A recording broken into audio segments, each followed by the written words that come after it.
আসসালামু আলাইকুম। জামালপুর কোয়েল হ্যাচারির পক্ষ থেকে সবাইকে স্বাগতম। আশা করি সকলেই ভালো আছেন। ৪ দিন বয়সী কোয়েল পাখির বাচ্চা দিলাম আজকে শেরপুর। এক ছোট ভাই আসছে এই বাচ্চাগুলো নেওয়ার জন্য। মোট ৩০০ বাচ্চা নিল আমার কাছ থেকে। তো তিনি আরও আমার কাছ থেকে বাচ্চা নেবেন। জাস্ট আমার কাছে বাচ্চা চেয়েছিলেন একদিনের। তবে আমাদের একদিনের বাচ্চার প্রচুর পরিমাণে ক্রাইসিস থাকার কারণে তাকে আমি একদিনের বাচ্চাটি দিতে পারিনি। তাকে বললাম ৪ দিনের বাচ্চা আমার কাছে আছে।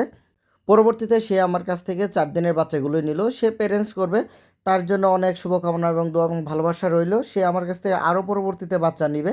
এছাড়াও আপনারা চাইলে আমার কাছ থেকে একদিন বয়সের বাচ্চা, বোর্ডিং কমপ্লিট বাচ্চা, যে কোনো সাইজের বাচ্চা ইনশাল্লাহ নিতে পারবেন। সামনে যেহেতু সিজন চলে আসতেছে, তো আপনারা যারা চাচ্ছেন বাচ্চা নেবেন, দয়া করে এই স্ক্রিনে দেখানো নাম্বার আমার সাথে যোগাযোগ করবেন। ইনশাল্লাহ বাংলাদেশের 64 জেলায় এই বাচ্চাগুলো নিতে পারবেন। অনেকে জিরো বাচ্চা ব্রুডিং করতে ভয় পান। আসলে জিরো বাচ্চা ব্রুডিংটাই হচ্ছে মেন। ব্রুডিংয়ে যদি ৫-৭ দিন মোটামুটি ভালো পরিমাণে তাপ দেওয়া যায়, বাচ্চাগুলো আর মর্টালিটি হয় না। যদি ব্রুডিংয়ে ১৯-২০ হয়, তাহলে কোয়েল পাখির প্রচুর পরিমাণে বাচ্চার মর্টালিটি হতে পারে। তো অনেকেই ব্রুডিং করতে ভয় পাচ্ছেন, তারা চাইলে এই যে ব্রুডিং কমপ্লিট ১০-১২ দিনের বাচ্চাও আমার কাছ থেকে নিতে পারেন, ১৫ দিনের বাচ্চাও নিতে পারেন। মহিলা বাচ্চার প্রচুর পরিমাণে ক্রাইসিস থাকায় মহিলা কোয়েল পাখির বাচ্চাটি আমার কাছে আপাতত নেই।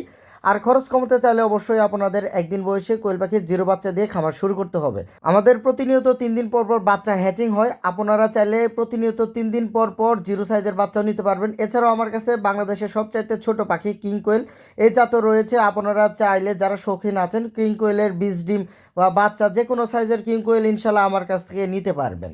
বাংলাদেশের ৬৪ জেলায় এই পাখিগুলো অবশ্যই নিতে পারবেন। সকলে ভালো থাকবেন। আসসালামু আলাইকুম।